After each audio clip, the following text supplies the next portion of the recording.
Sé que hay gente incluso por fuera de la provincia de San Juan, como te comentaba, tras bambalinas. Y la idea, cuando vos me llamaste, era a través de alguna suerte de inquietud que había surgido por el manejo puntual de algún paciente o de algunos pacientes. Y entonces esto tiene más que ver con que tratemos a aquellos que han tenido experiencia en manejar pacientes, sean con ofidismo, sea con escorpionismo o una picadura de araña, y haya tenido que utilizar antiveneno, que participemos en un diálogo después de una introducción que tiene que ver con hacer un paneo rápido de lo que son los antivenenos, los tres grandes grupos de animales para los cuales estamos utilizando en nuestro país antivenenos, y cuáles serían entonces las indicaciones de acuerdo a las tres guías que están hechas en nuestro país a partir del Ministerio de Salud de la Nación, de aplicación para poder tenerlas en el primer nivel de atención hasta en hospitales de gran complejidad, y de alguna forma, como se denomina a una guía, me permita orientarme sobre cómo debo trabajar, qué debo hacer para manejar un accidente por una Botrops, o sea, Yarará, o qué debo hacer para un accidente por un escorpión. Entonces, bueno, esperen un segundito, quería decir, ahí está. Hay un poquito de ruido de fondo, si son tan amables y silenciamos el resto de los micrófonos. Entonces se me ocurrió que con una Por presentación favor, silencien los rápida, micrófonos. eso, sí, ahí está. Con una presentación rápida que sirva de disparador, después abrimos las cámaras, si les parece, a las personas que están manejando el chat, y podemos vernos. Me parece que está muy bueno lo virtual, pero mucho mejor si aparte nos podemos ver dentro de esta virtualidad. Así que bueno, a modo de introducción, los antivenenos. Y acá tenemos algunas cosas que tienen que ver con cuándo comenzaron a utilizarse, y de alguna forma no es hace tanto, ¿sí? A fines del siglo XIX,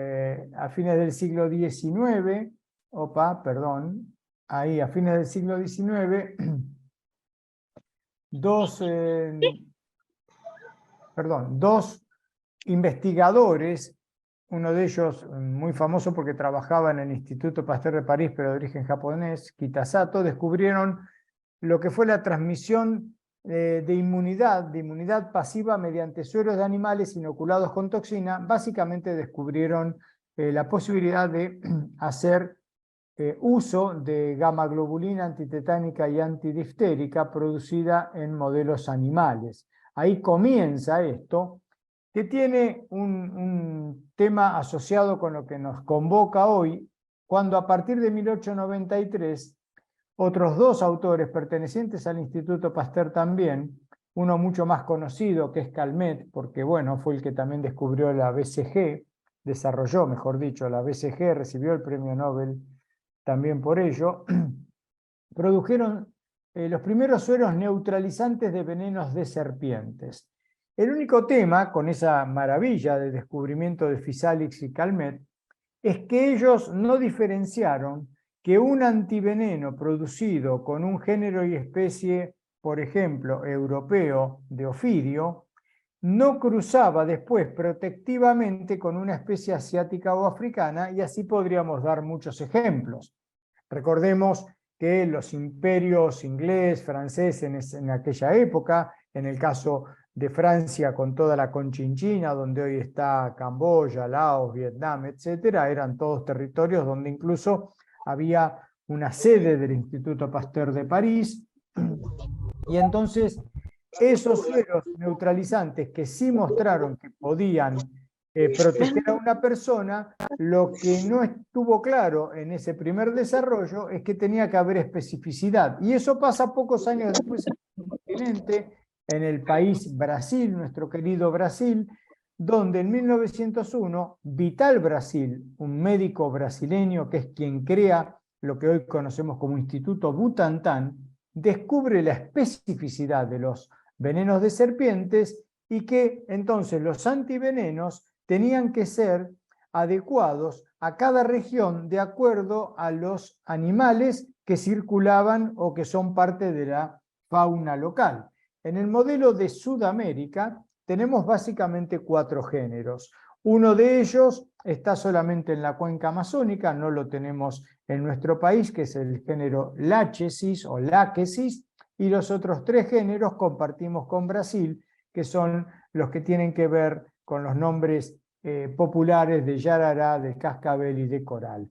Entonces, este aporte de Vital Brasil fue fundamental para entender que tenía que haber una suerte de producción de antivenenos contra ofidios de modisto, es decir, tienen que ser ajustados a cada una de las regiones. Y esto después se extrapola para el resto de los antivenenos.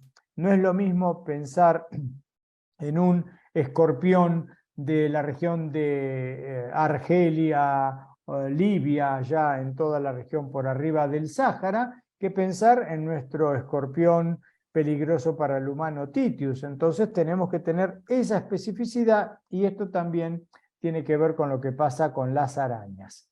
Este es el trabajo que presentó 10 años más tarde Vital Brasil, que fue un tratado sobre el uso de los antivenenos focalizado en ese momento en el ofidismo, la defensa contra el ofidismo y la utilización de antivenenos específicos. Esta es la imagen, ese señor grandotón. Fíjense cómo se trabajaba, ¿no? No había guardapolvo, nada, con levita, con corbata y sin ningún tipo de protección, sacando veneno, haciendo una expresión de veneno de las glándulas de un ofidio, por lo que parece una yarará. Y esta es la primera ampolla de suero específico antiofídico, según especie, del año 1901 que yo mencionaba, de lo que inicialmente se llamó el Instituto Serum Terápico y que después pasó a llamarse Instituto Butantan en San Pablo, Brasil. Déjenme, porque muchos en general no saben exactamente, que este proceso de producción de antivenenos es muy complejo, es muy engorroso, ¿sí? Y es bueno saber cómo se llega desde las glándulas venenosas, en este caso un ofidio, pero podríamos verlo con el aguijón y la glándula venenosa de un escorpión o las glándulas venenosas de la extremidad cefálica de arañas, cómo se llega desde ahí a poder tener en la mano un antiveneno que salve una vida. Es un proceso muy complejo y la idea de esto, de mencionarlo de esta manera, tiene que ver con que los antivenenos con esta producción tan dificultosa deben ser utilizados racionalmente. Entonces yo voy a utilizar acá unas diapositivas tomadas del proceso de producción de antivenenos, un resumen esquemático que me ofertó en su momento después de una reunión que tuvimos en el Instituto Nacional Malbrán, donde está el Instituto Nacional de Producción de Biológicos, el doctor Dometian, que es su interventor director. Y fíjense, esto comienza con lo que hace falta, primero que nada, la captura de animales ponzoñosos, en principio los 3 grandes que mencionamos, ofidios, arañas y escorpiones, tienen que ser identificados, comienza a haber un proceso de reproducción y mantenimiento en bioterio, se llega después a la extracción del veneno para componer un pool, porque en definitiva puede haber algunas variantes genéticas dentro de, por ejemplo, lo que es yarará, a su vez sabemos que hay especies, por supuesto, dentro de yarará, pero aún en los que no tienen varias especies, como podría ser cascabel, que se acepta una sola especie para todo el país, puede haber variantes genéticas, por eso es que en general termina siendo una composición, ese veneno que se va a utilizar para preparar el inmunógeno que se inocula en los caballos, que es el animal que se utiliza en el modelo de la producción a nivel nacional. Para llegar a eso, entonces, son venenos de, por ejemplo, muchas cascabeles que terminan generando un inmunógeno de cascabel. Con eso se inmunizan los equinos, se van haciendo exploraciones con sangrías para ver si hay una cantidad suficiente de anticuerpos IgG formados. Cuando ello se llega a establecer que sí, se hace una sangría definitiva, se separa el plasma, se almacena y se despacha hasta el lugar donde después se va a realizar otra serie de pasos. Hay unos cuantos pasos de carácter bioquímico que son muy complejos, que tienen que ver con dilución, con precipitación, hasta tener posteriormente todo esto que es el producto final, que es un ingrediente farmacéutico activo, que va a ser ni más ni menos que lo que ustedes van a recibir con el proceso final de formulación, de envasado, del etiquetado, rotulado, acondicionamiento, depósito y distribución a las 24 jurisdicciones de eso que vamos a conocer como antiveneno. O sea, todo esto nos muestra que no se hace de un día para el otro, cuesta mucho, cuesta muchas veces poder acceder a los animales. Hemos tenido crisis de producción por la falta de animales por diferentes razones. Hay un límite de la capacidad del Instituto Malbrán o del Instituto Nacional de Producción de Biológicos para qué cantidad de viales se pueden hacer por año. Es decir, todo esto lo que intenta, y yo lo pongo en estas diapositivas, es generar una conciencia para un uso racional de los antivenenos. Entonces, los antivenenos son, en definitiva, soluciones de fragmentos FAB'2 de inmunoglobulinas IgG, ¿sí? Purificadas, obtenidas a partir del suero de animales hiperinmunizados con dosis progresivas de veneno, como mencionamos. Nosotros utilizamos equinos, pensar que tiene una masa de plasma muy poderosa por una cuestión de tamaño, y a su vez tiene una alta respuesta inmune, facilidad de manejo y volumen plasmático. Y lo que se hace con las IgG es así. En la antigüedad se utilizaba la inmunoglobulina entera. Después, muchos años adelante, pero ya hace bastante también, se vio que lo que necesito, y de alguna manera es lo que me protege sin duda, claramente, son las partes relacionadas con el sitio llamado FAB, y no con la región llamada FC, perdón, que es una región que tiene que ver con la ligación de las inmunoglobulinas IgG con leucocitos. Perdón. Permitiste solo entre dispositivos cercanos y determine ubicación relativa. Perdón. ¿No? Por favor, Bien. si pueden apagar Lo que quiero decir es entonces micrófonos. que la progresión fue tomar la inmunoglobulina entera, partirla, ¿sí? Antes del denominado puente disulfuro que ven acá en la margen superior derecha. Entonces lo que me queda ahí es esa fracción AB'2 con los 4 sitios de unión de esa porción de la inmunoglobulina G para neutralizar a el veneno circulante, puesto que son inmunoglobulinas específicas para cada uno de los venenos. Entonces se llaman monovalentes o monoespecíficos cuando son producidos con el veneno de una determinada especie, en este caso de serpiente, pero podría ser de araña o de escorpión, y polivalentes cuando son producidos por varias serpientes. Por ejemplo, incluso en el ámbito privado hay uno que se utiliza bivalente yarará cascabel, o en el modelo de los antiarácnidos que se producen, por ejemplo, en Brasil, donde podemos tener loxoceles, araña del banano foneutria e incluso escorpión, es decir, que es polivalente. Algo importante es que cada lote lleva una indicación del poder neutralizante del antiveneno expresado en miligramos que son neutralizados. Este dato tiene que ser tomado en cuenta cuando se calculan las ampollas a administrar a cada paciente, porque puede haber variabilidad en las diferentes partidas de producción de antiveneno de esa cantidad de miligramos que son neutralizantes, ¿sí? Entonces, eso al momento de hacer el cálculo y poder, en definitiva, dar la cantidad adecuada, tiene que ser tomado en cuenta. La vía de administración de elección es la vía endovenosa. Eso es categórico en principio. ¿Y cuál es la dosis recomendada? La dosis dependerá de, el tipo de cuadro clínico, esa caracterización o esa clasificación en función del cuadro clínico, y se recomienda la administración del total de la dosis en una única vez, ¿sí? O sea, la idea y el ideal es que en definitiva, en esa única vez, yo administré todo lo necesario para la neutralización. Si luego de 12 horas aproximadamente de administrado el antiveneno no se observara mejoría, ¿sí? Por ejemplo, si en el caso de un envenenamiento por yarará no corrige el tiempo de coagulación, yo podría repetir la dosis. En general se sugiere y aconseja administrar un 50% más de dosis, no una dosis plena nuevamente, sino sobre la base de lo que se indicó inicialmente un 50% más. Otra cosa, la edad o peso del individuo no son variables que modifican la dosis a suministrar. ¿Por qué?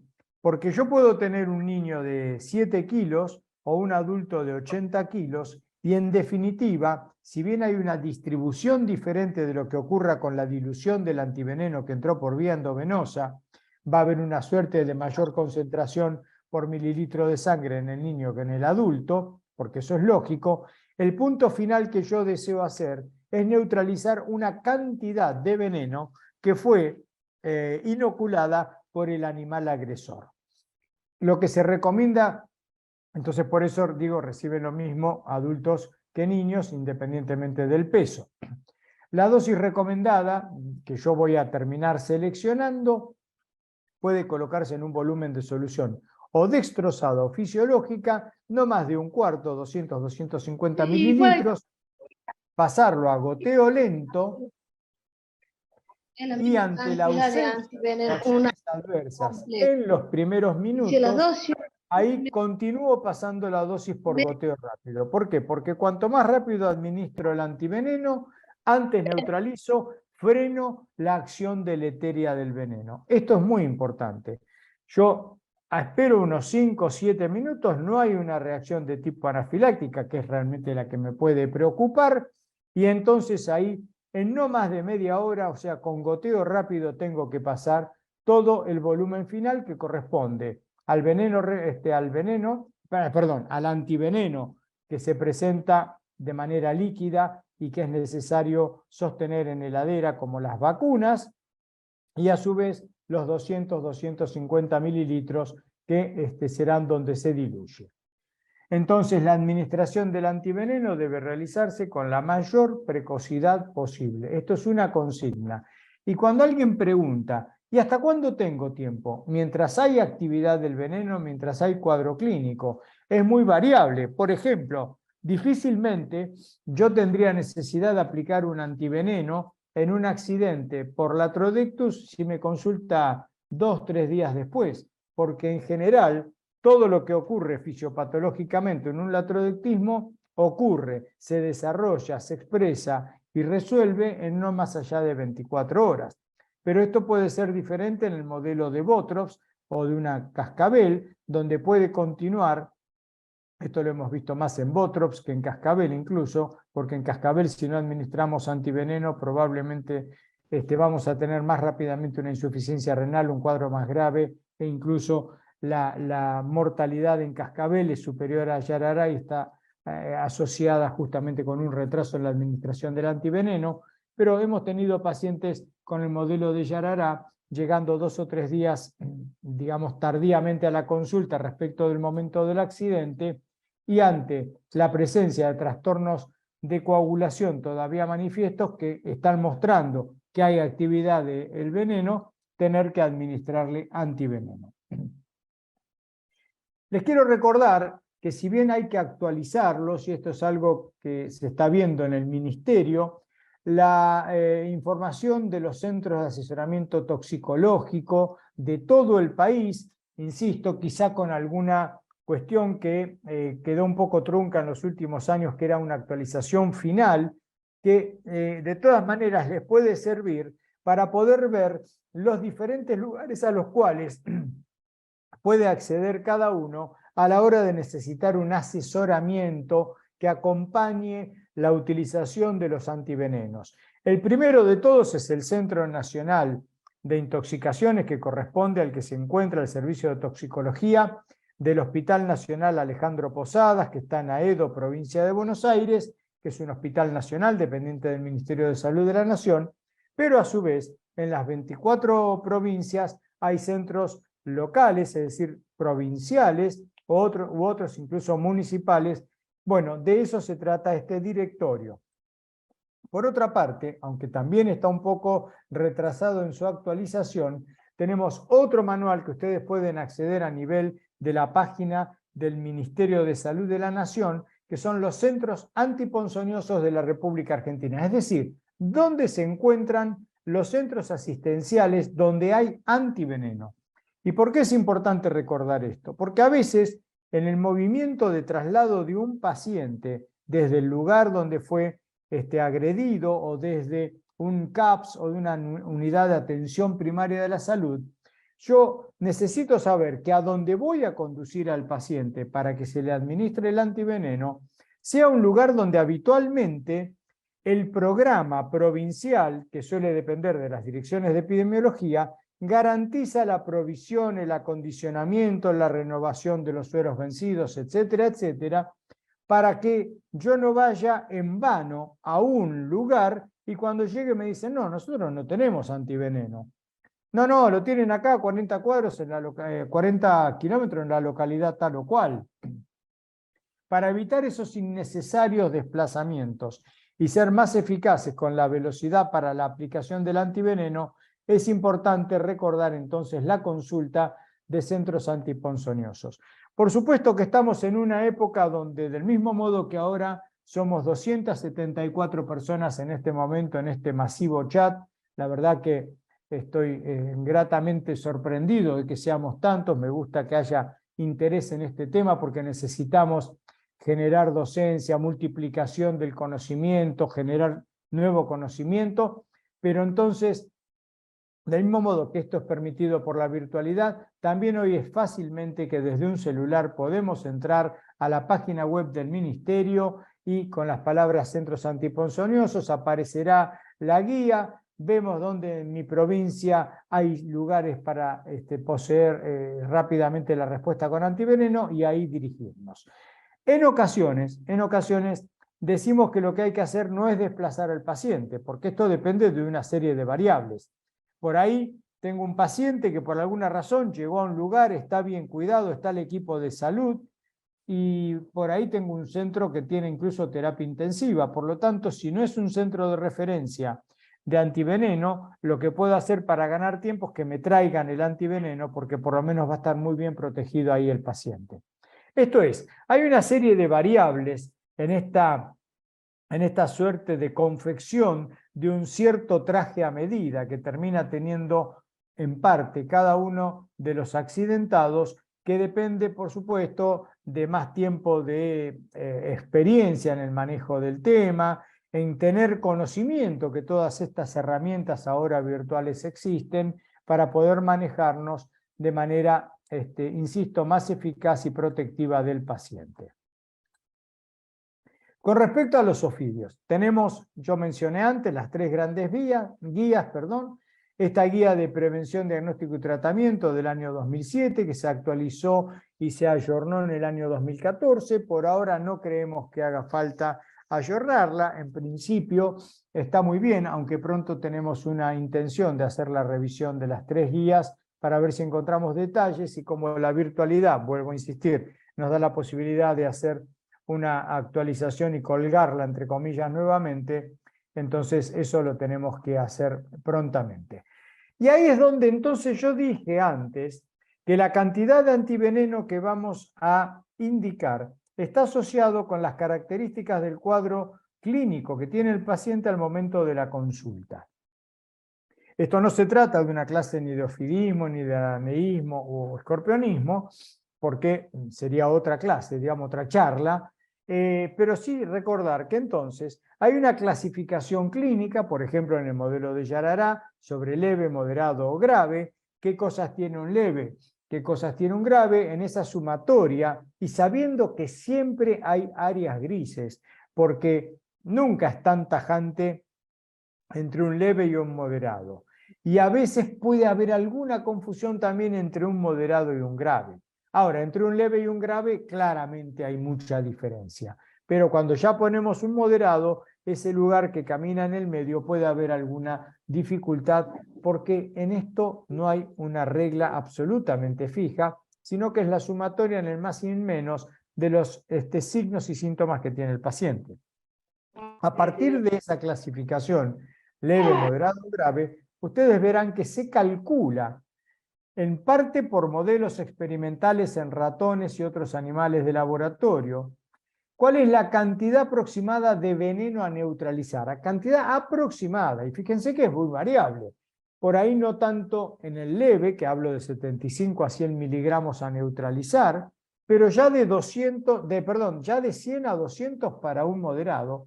Y cuando pongo más de 200, pueden ser 300, 350 o más, en un ejemplar, por ejemplo, grande, un ejemplar como una Botrops de 1,20 m a 1,40 m, adulto, que no haya comido hace muchos días, que esté con sus glándulas venenosas replesionadas y que genere una buena inoculación de los dos colmillos, en fin. Entonces, a partir de esta variabilidad que puede tener la cantidad de miligramos de veneno a neutralizar, yo tengo que el número aproximado de ampollas, y aquí volvemos a otro gris, porque yo digo que para un caso leve, de 2 a 4 ampollas, siempre mirando la capacidad neutralizante de cada lote, que nunca será menor el resultado final que neutralizar lo que me dice ese cuadro leve, que es de 75 a 100 miligramos. A veces me parece que es interesante pensar qué hacemos entre 2 y 4 ampollas, o el que sigue, que es el modelo del moderado, que es de 4 a 8 ampollas. ¿Y qué hacemos con más de 8 ampollas? ¿Son 10, son 12, son 1.400? Bueno, en esto hay una cuestión que tiene que ver a veces con ser alguien que tiene mayor experiencia, menor experiencia, que es más dubitativo, menos dubitativo, más confiado, menos confiado, en fin, por esas variables es posible a lo mejor que Juan da 2 ampollas, y yo por ahí digo, no, mira, para el leve yo le pongo 4 ampollas y me quedo tranquilo. Y después viene Enrique y dice, no, yo hago lo intermedio, le pongo 3 ampollas. Sabemos que no puede ser menos de 2 para el leve, menos de 4 para el moderado, y no pueden ser menos de 8 para el grave. Hay un tope para leve y moderado, no lo tiene, pero en términos generales sabemos que no es más de 12 ampollas en general para un caso grave, recordando que por suerte, en la experiencia práctica en todo el país, los cuadros graves son una rareza. Nos manejamos habitualmente entre leves y moderados. ¿Qué estudios hay para avalar algunas cosas interesantes que fueron hechas en Brasil y publicadas en 1995? Ellos no trabajaron por cuestiones de ética con los pacientes graves, pero hicieron un protocolo ante una crisis sanitaria sobre la falta de producción adecuada en cantidad de ampollas para un país de 8 millones de kilómetros cuadrados, 5.000 municipalidades, bueno, una cosa muy difícil para cubrir todo. Entonces vieron qué pasaba en los accidentes leves entre dar 2 ampollas o el doble, 4, que son dosis que prácticamente están desde el comienzo de la sueroterapia y poco se han modificado. Es decir, todo lo que nosotros exigimos, por ejemplo, para las vacunas, y que ustedes han escuchado hasta el cansancio en el tema COVID, los protocolos, la fase 1, 2, 3, 4 y todo eso, casi no ha existido en los modelos de sueroterapia para venenos.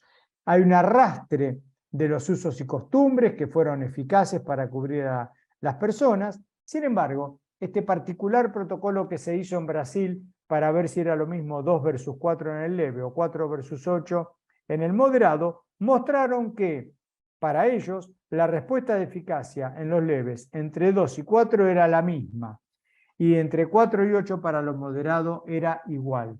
Nosotros cuando hicimos las guías dijimos que como no teníamos esos protocolos realizados en nuestro país, no íbamos a ser tan tajantes, pero aparte, digamos, dejar librado a la seguridad con que trabaje un colega a la hora de administrar antiveneno, dejábamos abierto esto de 2 a 4, pero donde pudiéramos mencionar que hay trabajos que avalan que 2 es lo mismo que 4 en el leve y 4 igual a 8 en el moderado, podemos decirlo y generar mayor confianza con las dosis menores.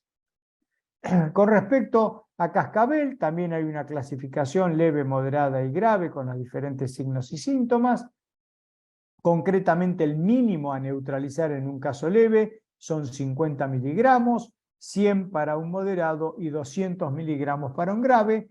Y recordar que la estabilidad que yo podría mencionarles hay en general en la producción de antiveneno para yarará, no lo hay tan fácilmente para cascabel. Por lo tanto, siempre ver cuánto neutraliza cada ampolla para que nunca neutralice menos de 50, 100 o 200 de acuerdo a la clasificación de gravedad. Y por último, coral, que por suerte es una rareza la accidentología por coral en nuestro país, pero muy de tanto en tanto alguna persona lo tiene. Es un animal de características bastante particulares porque tiene un diente muy pequeñito, fijo en la parte anterior de su dentadura, una boca muy pequeña, hábitos nocturnos, subterráneos, y es muy raro el encuentro con el humano, pero cuando existe potencialmente una inoculación de veneno de coral, posiblemente sea de las tres que estamos mencionando, sin duda la más grave y la que más rápidamente puede llevar a un cuadro grave y mortal, producto de la parálisis que puede generar. Siempre se considera un accidente grave el cuadro de una inoculación de veneno de coral, siempre se considera grave, y la dosis es de neutralizar 50 miligramos, que habitualmente es bastante pareja la producción, corresponde a 10 ampollas del antiveneno Micrurus de la producción nacional. Puede haber efectos adversos. Mencionamos muy al pasar, dije yo, que cuando uno empieza con el goteo lento es por las dudas que aparezca un shock anafiláctico. Por eso, la administración del antiveneno no puede ser hecha en cualquier lugar. Requiere de tener preparado todos los elementos para un eventual shock anafiláctico, ambú, adrenalina, hidrocortisona, aunque una terapia intensiva a mano, porque no sabemos cómo va a ser el devenir de ese shock anafiláctico. Si se tiene bien la unidad de terapia intensiva, si no se tiene, se administra igual, pero con los elementos para incluso hacer una intubación orotraqueal de ser necesario y tener entonces esa precaución. Insisto que por suerte es una rareza el shock anafiláctico, mucho más frecuente que haya reacciones anafilactoideas como una urticaria de aparición inmediata, y lo otro es la enfermedad del suero, que suele aparecer a las 2 o 3 semanas como este gran rash urticariforme, generalmente acompañado de fiebre, puede haber poliadenopatías y que se medica con corticosteroides y antihistamínicos. Esto puede ocurrir también. Ha habido mucho ruido y muchas discusiones sobre si hacer premedicación sí o no, y hay algunos trabajos que, por ejemplo, en este caso, dice que la combinación del antiveneno con un corticoide, que es el que más utilizamos en la práctica diaria, dexametasona, podría ser beneficioso para disminuir, en este caso, el edema inflamatorio, producto de la acción fisiopatológica de yarará, pero no claramente para evitar un shock anafiláctico, ¿sí? Por eso mucho de lo que se hace en el día a día, que es colocar el Baxter y ponerle 8 miligramos de dexametasona o 1 centímetro cúbico agregado de difenidramina, no alcanzan los protocolos ninguno de los que se han hecho, y un poco ahora creo que ya están abandonados, que era ver qué medicación podía dar preventivamente para evitar sobre todo el shock anafiláctico. Eso no está claro, pero sí podría ser beneficioso ese corticoide que colocamos adentro del vial, que no tiene una recomendación, insisto, clara, para evitar la inflamación.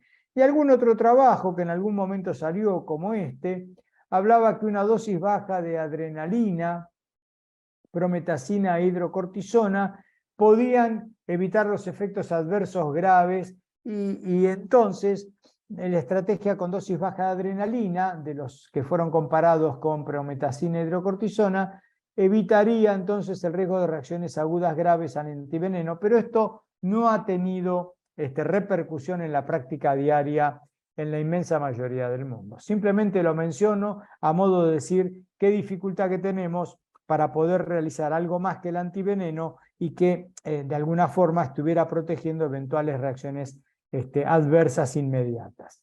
Con respecto a las arañas, también tienen ustedes la edición 2012, todo esto está libre y gratuito, por supuesto, en la página del Ministerio, y ahí tenemos los 3 grandes géneros que nos preocupan con respecto a la salud humana en nuestro país: Loxoceles, la araña marrón, araña de los rincones, con sus 2 variantes que también necesitamos clasificar. O tengo un componente cutáneo puro, o tengo un componente cutáneo víscero-hemolítico, dependiendo de la provisión que yo tenga. Esto está hecho porque en muchas ocasiones no teníamos nuestro propio antiveneno, entonces recurríamos a veneno del Butantan de Brasil o el del Instituto de Producción de Biológicos del Perú. Fíjense que había diferente cantidad de ampollas. El nuestro, de producción nacional, requiere de 5 ampollas, al igual que el de Butantan para la cutánea, pero duplica a 10 ampollas si hay manifestaciones que lo clasifican como cutáneo víscero-hemolítico, ¿sí?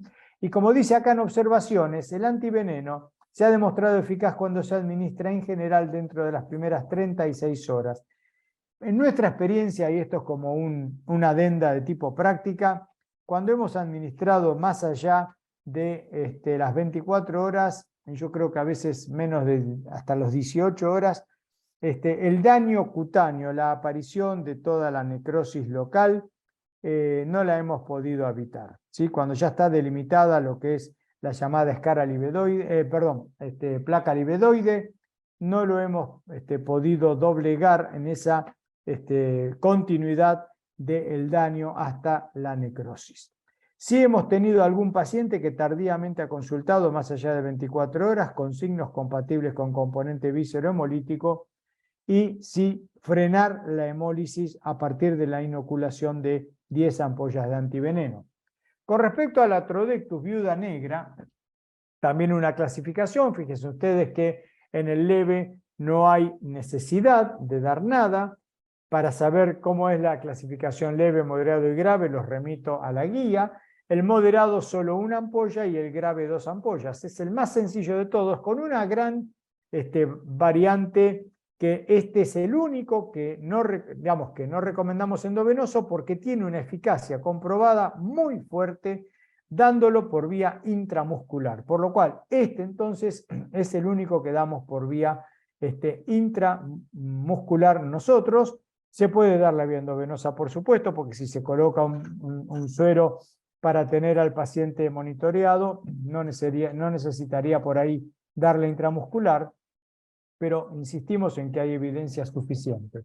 Con respecto a Foneutra, araña importada, araña del banano, pero también introducida en la provincia de Misiones, es una araña grande, bastante agresiva. Nuevamente esa clasificación leve, moderada y grave, con las diferencias de la cantidad de ampollas. Nosotros hasta el momento seguimos utilizando fuertemente el que es producido en el Instituto Butantan, con también una variabilidad en la aplicación de la cantidad de ampollas. Y algo importante que dice acá en observaciones, que es que los moderados se aplica el antiveneno solo en los niños, no en los adultos, y en los graves es tanto de aplicación en niños como adultos, con una dosis mucho más grande de 5 a 10 ampollas. Y por último, entonces, con escorpiones, que supongo tienen también ustedes mucha experiencia, la edición 2011 por ahora es la primera que seguramente vamos a tener que revisar por el cambio de, digamos, lo que implica la epidemiología, la aparición de confluens, la reclasificación del Titius trivitatus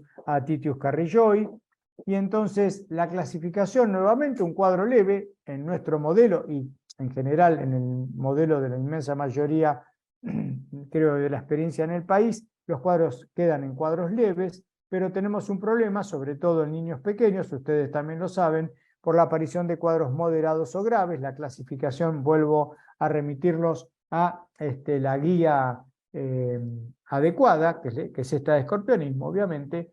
Y ahí también, 2 a 4 ampollas para el moderado, 4 a 6 ampollas para el grave, y la duda de cuánto hacer, si 4 o 6, de 2 a 4, todas las variables que mencioné en el caso de los ofidios también aplican acá, o aplicaban para las arañas también. En general, La mayoría creo que vamos por el camino del medio, si de esos 2 a 4 arrancamos con 3.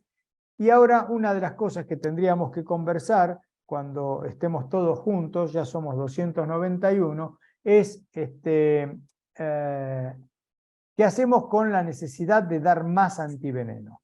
Bueno, en el manejo de esto a veces hay algo artesanal, del mismo modo que es artesanal la cantidad de antiveneno. Insisto en que no hay prácticamente protocolos que se hayan podido hacer, mucho menos para los pacientes graves, y esto se arrastra durante décadas y décadas. Pero esto es lo que está en principio aceptado internacionalmente en Sudamérica. Bueno, y ahora entonces vamos al diálogo y gracias por la escucha. Dejo de compartir pantalla. Rosita, es todo tuyo el manejo del auditorio, si te parece.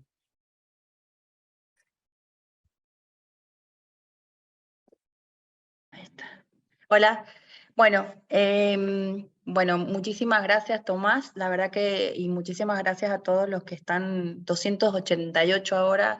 Y te digo que es de todo, de varias provincias, de Formosa, de Chaco, de La Rioja, de Mendoza, de un montón de provincias aparte de San Juan. O sea que ha sido Misiones, así que todo el país.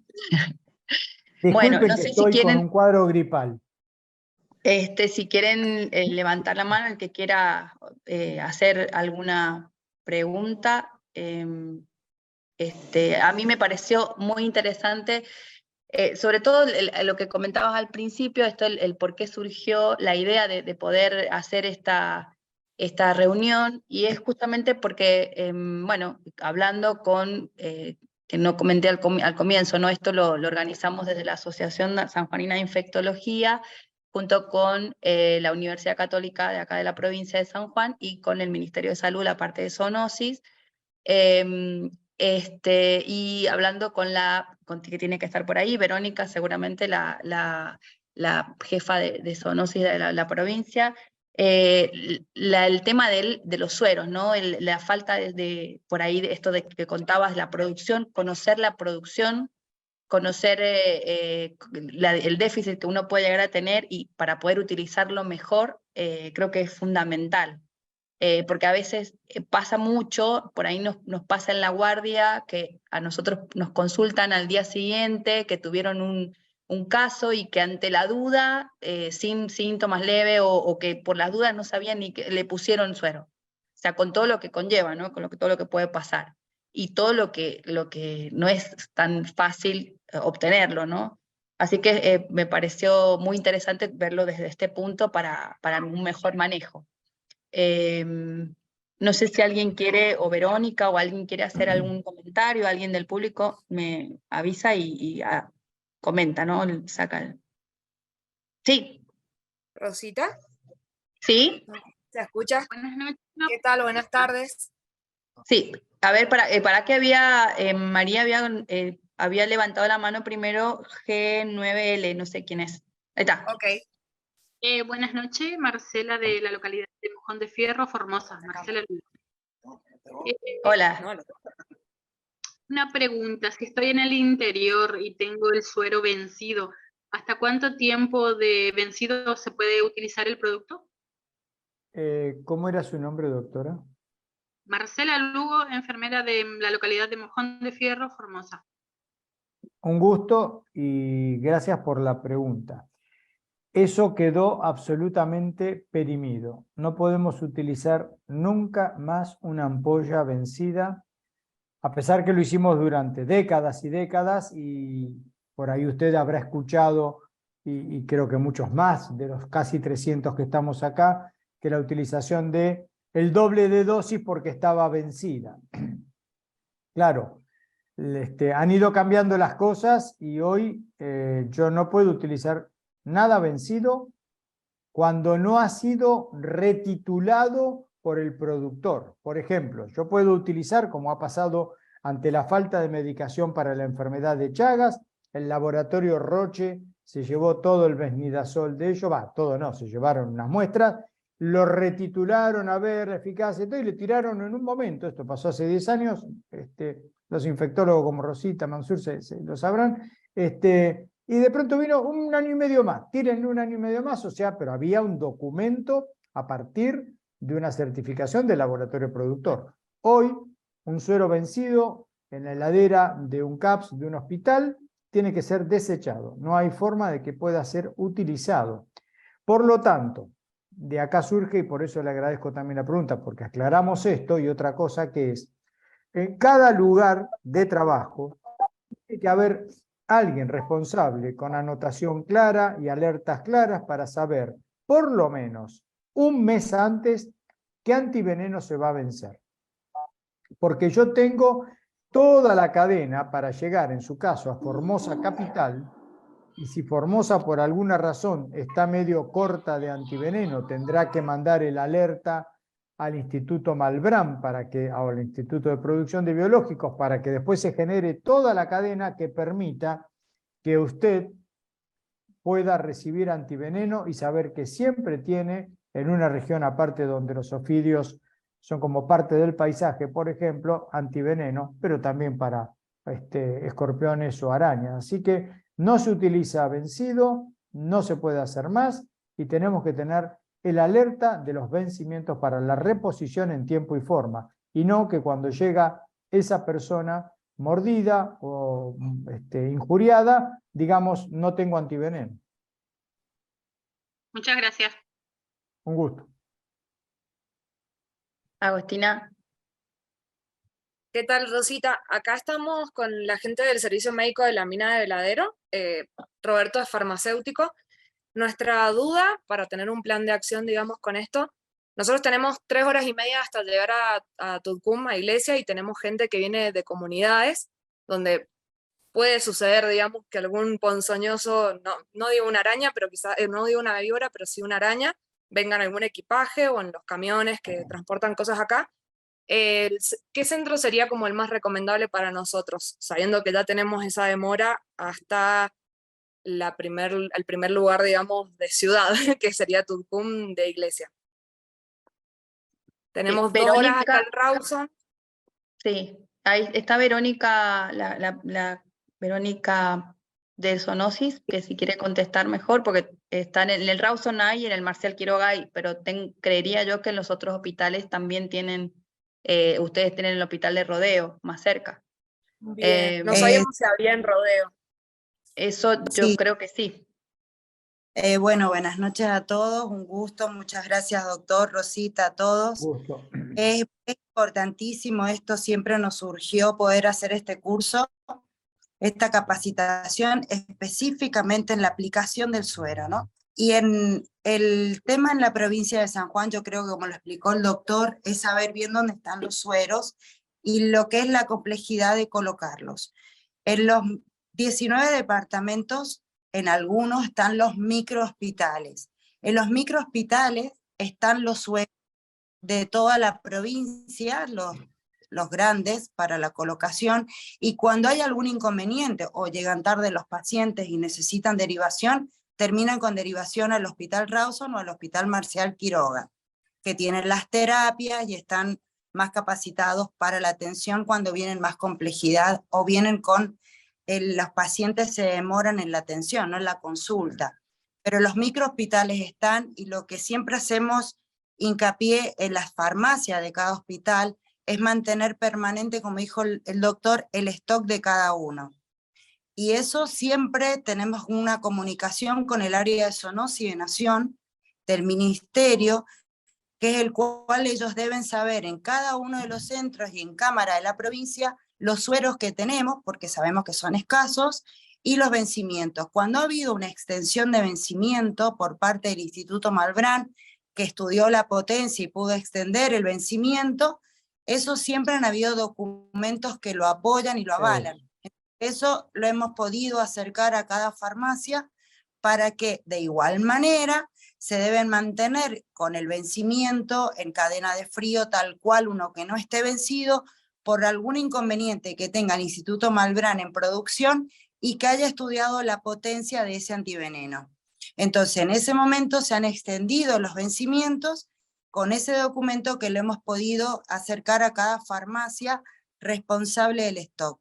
Y recuerden, en los hospitales del interior de la provincia, por lo menos en San Juan, está la disponibilidad de los sueros. Si hay alguna complicación, se traslada inmediatamente al Hospital Rawson o al Hospital Marcial Quiroga por las terapias. Perfecto. Perfecto, gracias. ¿Alguna otra pregunta? Hola, ¿qué tal? Yo quiero hacer una pregunta, pero no sé cómo poner la manito. No Ah, sé si puedo hablar ahora. Bueno, antes que nada agradecer al doctor Orduna que siempre nos acompaña y nos da muchísimos tips para temas que hemos revisado varias veces, pero siempre hay un algo gusto. nuevo para enfocar y aprender. Muchísimas gracias. A usted. Y la pregunta por ahí no tiene mucho que ver con el manejo de los pacientes, sino es una situación un poco diferente que nos pasa en el servicio, que nos llevan los animales que encuentran para la producción del veneno. Ujú. Entonces, la verdad que no sabemos a dónde, la gente lo hace con mucho entusiasmo y con mucho altruismo y no sabemos a dónde dirigirlos y si eso realmente existe, algún lugar donde se pueda capturar a estos animales y dejarlos para que sirvan para la producción de veneno. Quería dejar ahora a la doctora responsable, exacto, yo solo quería decir algo. Hay una suerte por momentos de SOS de parte del Instituto Malbrán Producción de Biológicos para que haya aporte de las provincias de animales para poder hacer cría, expresión después y ordeñe de veneno, etc. El tema es, lo que siempre desaconsejamos es que el que no sabe intente capturar un animal. ¿Sí? Yo prefiero un escorpión pisoteado, una araña pisoteado y no que haya otro accidentado porque alguien o con yarará también. Me da mucha pena, uno es muy ecológico, intento que no se mate nada, pero digamos, ante la preservación, que no haya una segunda mordedura, un segundo persona agredida, prefiero el machetazo clásico que mucha gente sabe dar y después a uno le mandan la foto de la cabeza nada más. Pero cuando está y es viable, o cada provincia tener con sus biólogos o con gente que sea, digamos, de saber cómo capturar, el Instituto Malbrán, y ahora la doctora, disculpe que le robe un poquito de tiempo, hay todo digamos, un protocolo de cómo se debe remitir el animal. Doctora, disculpe que le robe. Y cuando les lleven o tengan algún ejemplar, en el Hospital Rawson está el programa de Chagas y hemos tratado de tener los centros de recepción de los que sean todo tipo de especies, pero sobre todo las que nos están pidiendo el Instituto Malbrán, que tenemos que hacer un esfuerzo, es el escorpión, que tienen que ser adultos y lo pueden llevar, en el caso del Hospital Rawson, a los biólogos del programa de vectores, y en el interior hemos hablado con los centros de zoonosis municipales para que los recepcionen para nosotros después poderlo enviar desde zoonosis a lo que es el Malbrán. Tiene una manera de enviarlos con algún protocolo, pero no es nada difícil, los pueden recepcionar en un frasco en lo que se lo lleva el paciente, y lo importante es saber también dónde lo ubicaron, o sea, el domicilio, porque recuerden que el Titius no está en toda la provincia.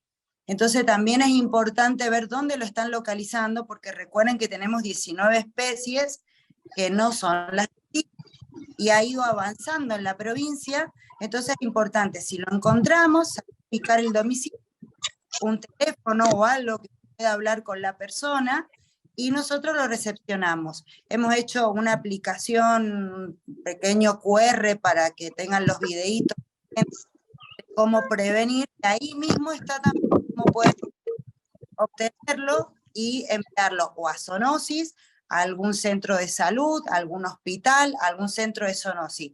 Lo que ustedes tengan y recepcionen, inmediatamente se comunican y nosotros los buscamos, no hay problema. Son los mismos, la misma comunicación que tenemos, tanto en el pedido de sueros, que podemos usar ese canal de comunicación también, con las enfermeras, con las farmacéuticas, con cualquier persona que pueda comunicarse con zoonosis o con los centros de zoonosis municipales. Ya están por lo menos alertados donde más encontramos, que es en Caucete, donde más cantidad de escorpiones hay, por lo menos para hacer un buen envío, ¿no? Que tenemos que, donde más cantidad de escorpiones aparecen. Están habiendo en lo que es Santa Lucía, tanto en Capital, pero se está extendiendo en el resto de la provincia. Así que es importante que ustedes, si recepcionan algún paciente que lo llevan, se comunican con nosotros para poderlo buscar y mapear el Titius. Una cosita, al aporte aprendí mucho también como usted focalizó lo de escorpión, porque es verdad, no tienen problema con yarará, por ejemplo, por decir, la antítesis del escorpión es la yarará, hay muchas, y con cada ordeña hay una cantidad de veneno brutal. No, que cuando viene el frasco, a veces la gente lo trae, es muy común, acá nos pasa en Buenos Aires también, viene con un frasco de, qué sé yo, de mermelada limpio, tapado hermético, un agujerito para que respire arriba en la tapita, no se va a escapar, y un pedacito de algodón apenas embebido en agua, o sea, no que chorree agua, sino que esté humedecido en agua, ¿sí? Con eso mejoramos la sobrevida del animal, hasta que después se genere, como mencionaba la doctora, todo el proceso de envío, pero la verdad que es necesario, porque por lo menos en nuestra experiencia, por el tamaño y demás, la gente captura mucho escorpiones, cosa que no pasa, por ejemplo, con arañas, que suele venir con un alpargatazo fenomenal encima. Sí.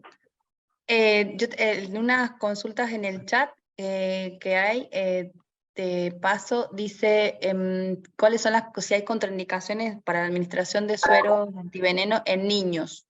No, niños, embarazada, lactántrica, todo. Bien. Si yo no utilizo antiveneno, el riesgo de daño grave o de muerte no respeta, digamos, ninguno de los estadios fisiológicos de la vida. Para todos. Recién nacido, a 104 años, Magiclic Geronte. Perfecto. Después, si se varía la dosis según la edad de la víbora, la araña o el escorpión. No. Obviamente, hay un tema. Con respecto a arañas y ofidios, nadie va a saber si tiene 6 meses o un año. Eso está claro. Pero sí podemos tener un viborezno, como se denomina, que mide 30 centímetros. En principio tiene el mismo veneno que su mamá y su papá. Sí, tiene lo mismo. La cantidad puede ser que sea menor. Por eso siempre clasificamos desde el punto de vista clínico y no dependiendo del tamaño del animal agresor. ¿Sí? Así que lo que hago es clasifico por clínica. Bien, buenísimo. Después, otro dice...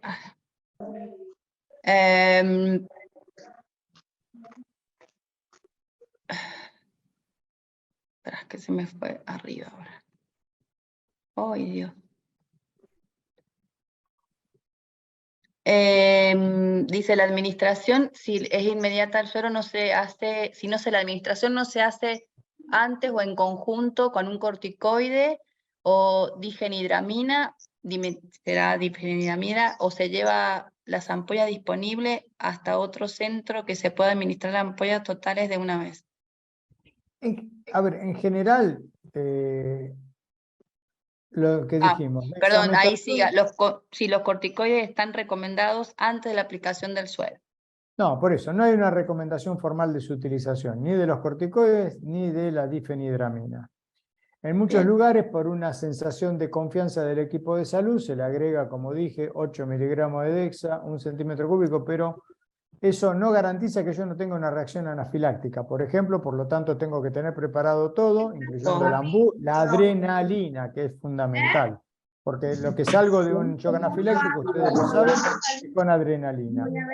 Y entonces yo no tengo que perder tiempo. Si yo tengo las ampollas, tengo todo lo necesario para manejo de un shock anafiláctico, tengo el equipo, el personal médico, porque en esto hay una responsabilidad por incumbencia si solo lo puede administrar un médico en principio. No lo puede administrar personal de enfermería, no lo puede administrar agente sanitario. Es un tema de responsabilidad. Es así, digamos, aún con la urgencia que deviene a partir de un accidente. Por eso lo de tener el mapeo, tener la cantidad de antivenenos en cada lugar. Eso lo hace cada provincia en función de la casuística. Por ahí ustedes, como estaba mencionando la doctora, en la manera en que se expande Titius, ¿sí? Por ahí van cambiando los lugares donde tienen antiveneno, porque a veces no se trata tanto de los casos, como mencionaba la colega de la mina, sino acercar a un centro asistencial que no sea en la capital, o solo en la capital de un departamento. En fin, todo eso es una logística y una estrategia que tiene que armar cada provincia, pero lo concreto es que cuando, por ejemplo, una cosa que nos pasa periódicamente, me voy a ir al campo, por la razón que sea, muchas veces son, por ejemplo, cazadores, o gente que va a hacer algunos estudios como biólogos y demás, quieren llevar en su mano antiveneno. El tema es que llevar en su mano antiveneno, primero necesita cadena de frío, el de producción estatal. Segundo, necesita después, insisto, quién lo va a colocar y todo lo necesario para el soporte de ese antiveneno, por lo cual no es viable llevarlo. Y tercero, entonces dice, bueno, pero a ver, hay uno comercial que es liofilizado, no necesita cadena de frío. Bueno, ahí queda abierta la puerta que si alguien quiere comprar en la farmacia ampollas de antiveneno, que es en el modelo de lo único que hay, perdón, voy a aclarar, de lo único que hay es para yarará, cascabel mezclado en la misma ampolla, un laboratorio de producción nacional, y hay gente que quiere comprarlo y llevarlo. Afuera me quedan, por supuesto, escorpiones, arañas, me queda afuera coral, pero como, por ejemplo, en el modelo Fidios, el 97% o 96% de la accidentología en la Argentina corresponde, de la que es grave, potencial, a yarará, se sienten más seguros. Ahora, lo único que les va a dar eso es que cuando llegan al centro asistencial tengan las ampollas en la mano, que no estén vencidas, pero todo lo demás lo siguen necesitando. Otra pregunta, la pregunta reformulo una que había hecho al principio mal. La pregunta era que si no tienen toda la cantidad de ampollas que necesitan para colocarle, si pueden colocarle las que tienen y mandarlas a otro centro. Arranco con lo que tengo. Yo tenía que dar 4, tengo una, paso con una y vamos mientras buscando lo otro. El tema es que en general, yo se supone que estoy en un lugar que podría pasar el antiveneno. Lo más apropiado va a ser, si tengo todo lo necesario, que alguien vaya a buscar las ampollas y me las traiga, no que yo traslade al paciente. Digo porque estos son ejemplos clásicos. A veces el error está en trasladar al paciente, porque si está bien cubierto, desde el punto de vista de la asistencia médica, lo que tengo que hacer es lograr que me traigan el antiveneno rápidamente. Ni hablar que una vez en el año 98 mencioné, para por lo menos lo diurno, la importancia de los helicópteros sanitarios. En aquel momento se me mofaron un poco en una reunión nacional, debo decir también, pero muchas provincias tienen helicópteros sanitarios, o hay helicópteros de gendarmería, o hay helicópteros de ejército, en fin. Hay maneras de lograr, ante alguna distancia importante, que no sea por vía terrestre, pero bueno, son todas logísticas particulares. Hay una persona de San Luis que quiere hacer una consulta. Sí. Sí, buenas tardes. ¿Se escucha? Sí, Sí. Perfecto. ¿Qué tal? ¿Cómo le va, doctor? La consulta es, ¿qué experiencia tiene usted con el uso del suero polivalente del laboratorio Biol? Ya que en todas las capacitaciones que se presentan personas que se dedican a la montaña, que aquí en San Luis hay mucho, todos me plantean la posibilidad de tener eso y la verdad que no tenemos experiencias con el uso. Sabemos que existe y yo les comento que existe el producto, pero realmente no tenemos experiencia en su uso y en su efectividad. Gracias. No, al contrario. Mire, le voy a responder lo que quienes conocen mucho de antivenenos, como el grupo del doctor Adolfo de Roth del Instituto Malbrán, esta pregunta que se ha hecho, es un excelentísimo biológico, el del laboratorio Biol, tiene una capacidad que tal cual dice en el prospecto cuánto neutraliza de cada antiveneno, de cada veneno, porque va a ser para cascabel o yararán, nada más que para ellos. hay una cantidad de ampollas superior que van a terminar haciendo falta de acuerdo a la clasificación para el caso de cascabel.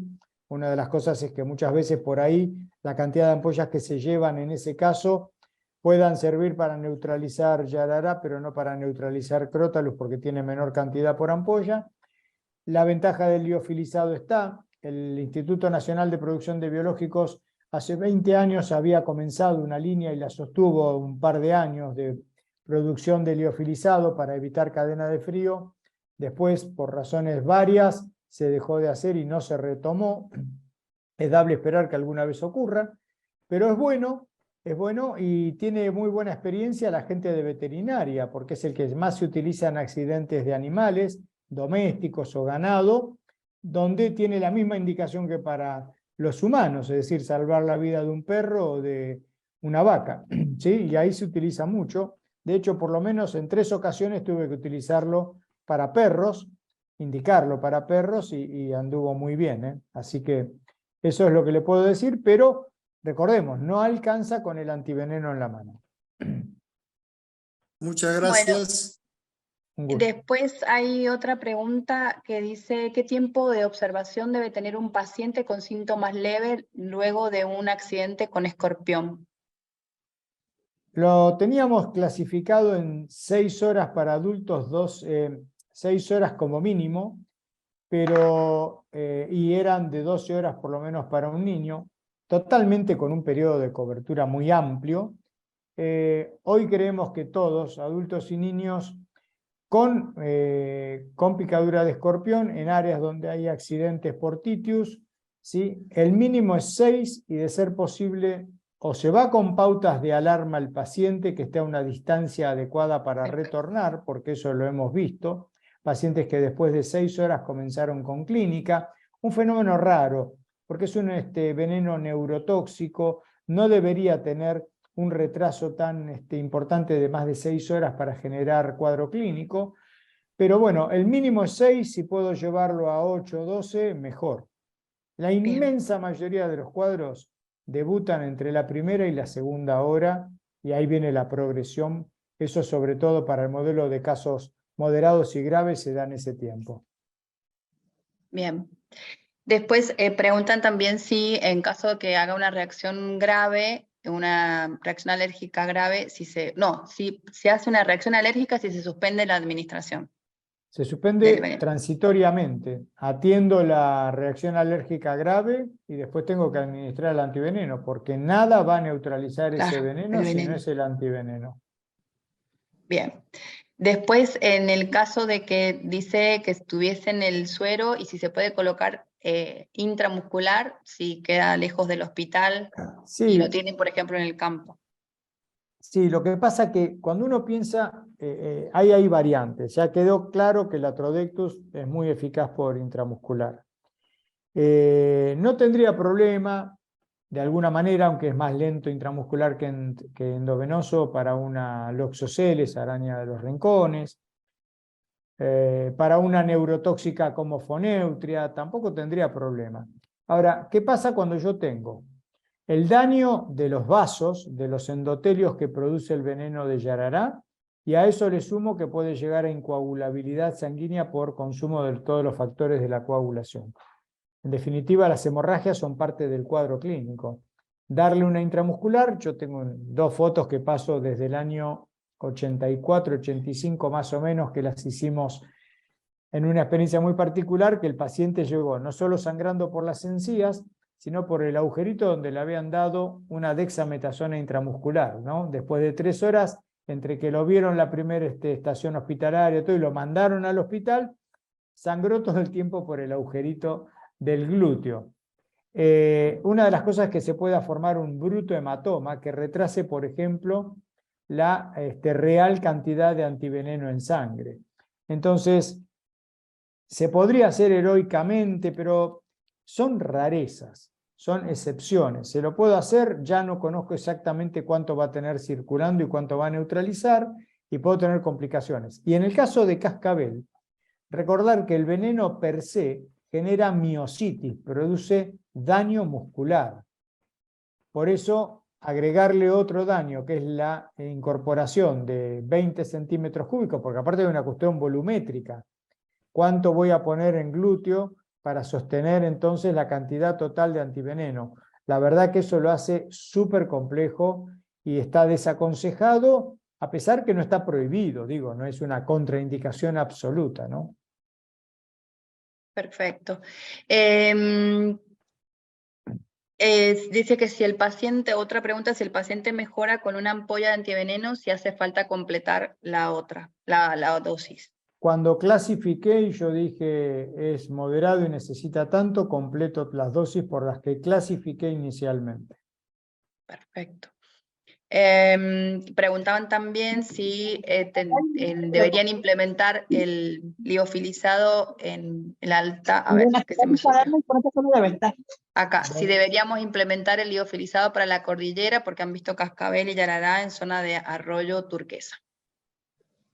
No conozco a cuánto están de ahí hasta un centro asistencial con todo lo que mencionamos y que cuente con antiveneno.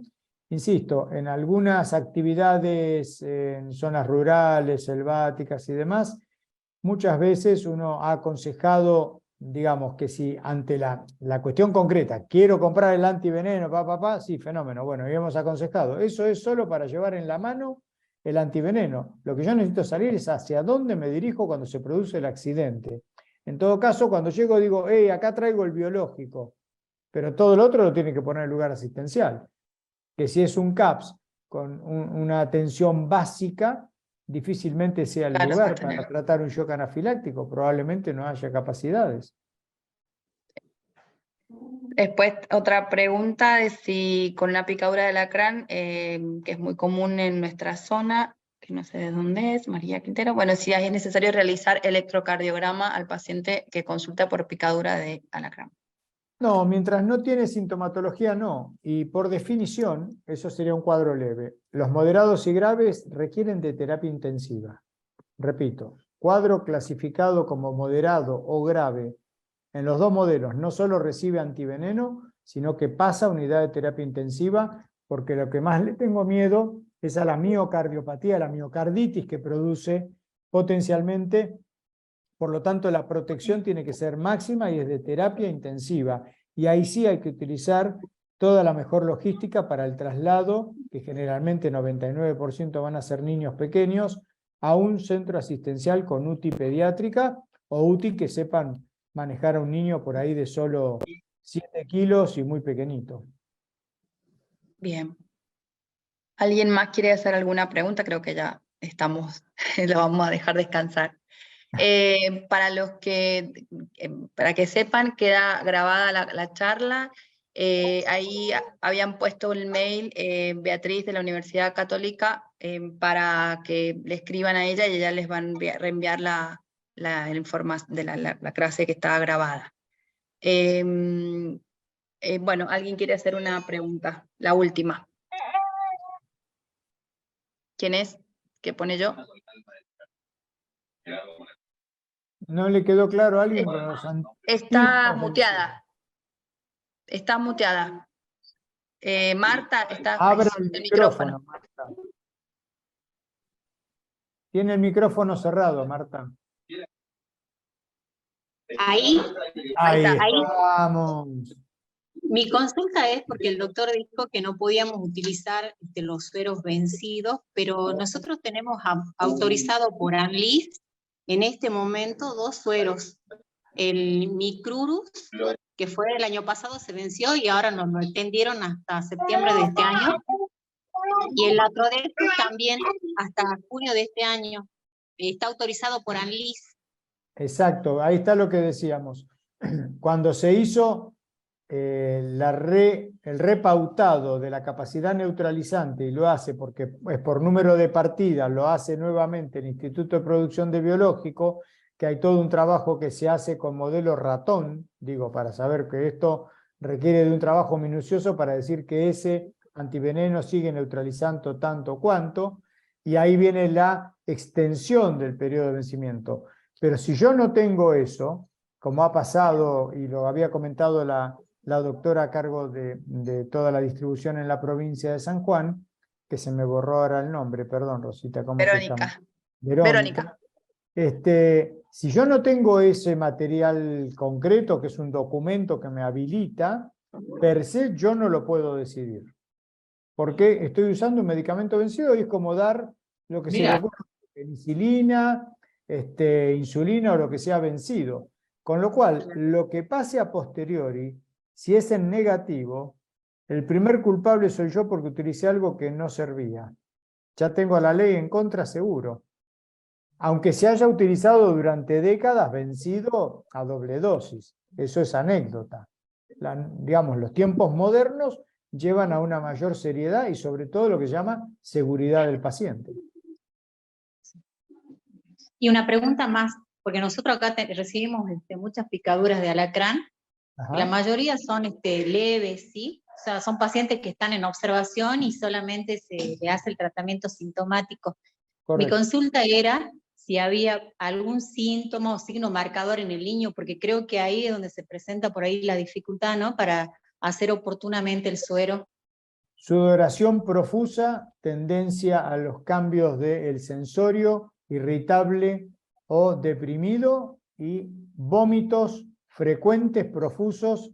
Los vómitos son un marcador claro del cuadro de moderado a grave. No es leve. Si empieza a vomitar, ese es moderado de mínima, y por ahí se le agregan varias de las cosas que llevan al cuadro grave, que tiene que ver con la miocardiopatía. La miocarditis se puede desarrollar rápidamente también. Por eso la necesidad del envío a terapia intensiva en cuanto el paciente tiene algunos de esos precoces signos como sudoración profusa, alteración del sensorio o la aparición de vómitos. Muchas gracias. No, usted. Bueno, perfecto. Creo que ha sido, la verdad, muy enriquecedor y sobre todo esta charla, muy sorprendida por la cantidad de gente que creo que nos sigue interesando el tema, que siempre tenemos mucha duda, porque cada vez que tenemos un caso empezamos a buscar otra vez, a revisar las guías y todo lo demás. Pero Así eso que, está bien, Rosita, porque, disculpa que te interrumpa, porque esto que estamos haciendo en esta hora y media prácticamente es fantástico, no está agotado el tema, siempre hay minucias, detalles, cosas, siempre tenemos que seguir leyendo guías, leyendo trabajos que aparecen, pequeñas modificaciones, hablar con los que tienen mucha experiencia, hablar con los que no tienen tanta, pero atendieron 1, 2 o 3 pacientes y te cuentan su experiencia. No es una ciencia exacta lo nuestro, y en antivenenos es menos exacta que para otras cosas. sí. Bueno, la verdad que muchísimas gracias, Tomás, por enseñarnos tanto. Y bueno, muchas gracias a todos por estar presentes. Todavía creo que hay más de 200 personas. Sí, 200, todavía se quedaron. A todos y todas. Gracias, bueno, que pasen buena noche. Muchísimas gracias. Hasta Hasta luego. Adiós.